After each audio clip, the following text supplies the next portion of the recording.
আজকে আরেকটি mini blog নিয়ে চলে এলাম। আর তোমরা দেখতেই পাচ্ছ যে আমি গুছিয়ে গেছি, কোথাও একটা যাচ্ছি। হ্যাঁ, আমি আর মিষ্টি এক জায়গায় যাচ্ছি, আর মিষ্টির বাবা বাড়ি থেকে আসবে। কোথায় যাচ্ছি তোমরা ফার্স্ট টু লাস্ট এন্ড অব্দি দেখতে থাকো, তাহলে কিন্তু জানতে পারবে।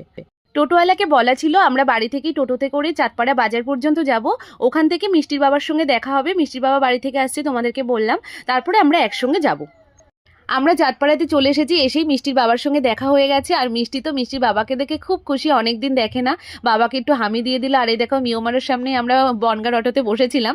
যথারীতি আমি মিষ্টির বাবাকে দেখাচ্ছি, এক্ষুনি যদি মিষ্টি দেখে ও হলো কেক বা ও ফাস্টফুড খাওয়ার জন্য কিন্তু বায়না করবে। যাই হোক, ও দেখেনি। তারপরে কিন্তু আমরা সোজা দেখো এ দেখো চলে এসেছি। কোথায় এসেছি বলো তো বন্ধুরা? আমার ছোটদি মানে ছোট ননদের বাড়িতে চলে এসেছি।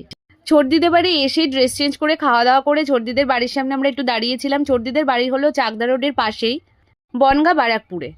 আর এদিকে দেখো মিষ্টি এসেই আমার ছোটদির বড় জায়ের আর কি নাতির সঙ্গে দেখা হয়ে গেছে। ও হলো সবাইকে ও ভাই ভাই, ওর থেকে ছোট হলে ভাই, বড় হলে দাদা। যাই হোক, ভাই ভাই করে তো জড়িয়ে ধরেছে আর ভীষণ খুশি হয়েছে, একটা খেলার সাথী পেয়েছে। যাই হোক, ওই দেখো ওর সঙ্গে খেলছে, তোমরা তো দেখতেই পেলে। তারপরে দিদিদের ওপরতলাতে আমরা বিশ্রাম করব বলে গেছিলাম। মিষ্টির বাবার পেটটা ব্যথা ব্যথা করছিল, সেই জন্য ঘুমিয়ে পড়েছিল ব্যথাতে কাতরাতে কাতরাতে। আর ওদিকে হচ্ছে মিষ্টিও আর কি ঘুমিয়েছিল। অনেক ওষুধ টষুধ খাওয়ানো হচ্ছে, জল খাওয়ানো হচ্ছে। তারপরে সর্দি একটু নুন চিনির জল দিল, তাতেও কমছে না, জানি না কি পরিস্থিতি হবে। আর এদিকে মিষ্টি বেশিক্ষণ ঘুমায়নি, উঠে পড়েছে ওই পুচকোটার সঙ্গে খেলা করবে বলে।